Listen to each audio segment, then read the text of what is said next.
Here in the port of Buenos Aires, where boats leave Argentina for Uruguay, these sniffer dogs aren't searching for drugs, but for cash. They've been trained to smell the ink in money, which they can separate from other odours, to catch currency smugglers.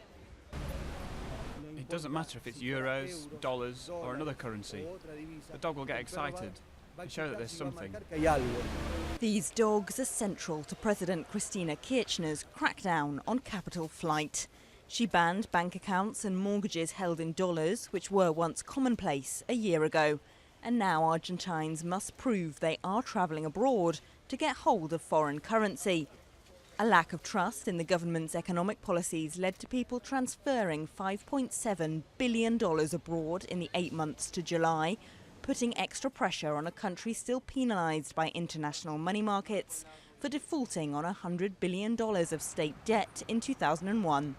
Savings are being diluted by the high inflation rate, which officially stands at 8.7%, but which the opposition says could be up to 3 times higher. Concerns over the economy and rising crime have brought people out onto the streets in their tens of thousands in recent weeks.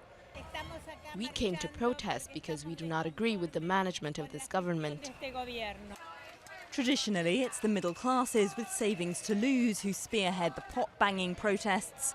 But in November, even the unions who until recently backed President Kirchner called for a nationwide strike.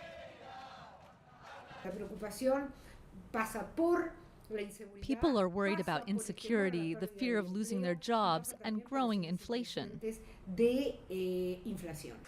And it only looks set to get worse. A US court last week gave Argentina until the 15th of December to repay $1.3 billion to hedge funds that bought up Argentine debt after its 2001 default. Kirchner, though, says her government won't pay a cent to what she calls vulture funds, raising the spectre of another potentially catastrophic default.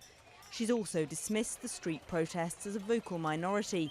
But now under fire, both home and abroad, the combative president is looking increasingly isolated, and it's the country that's paying the cost.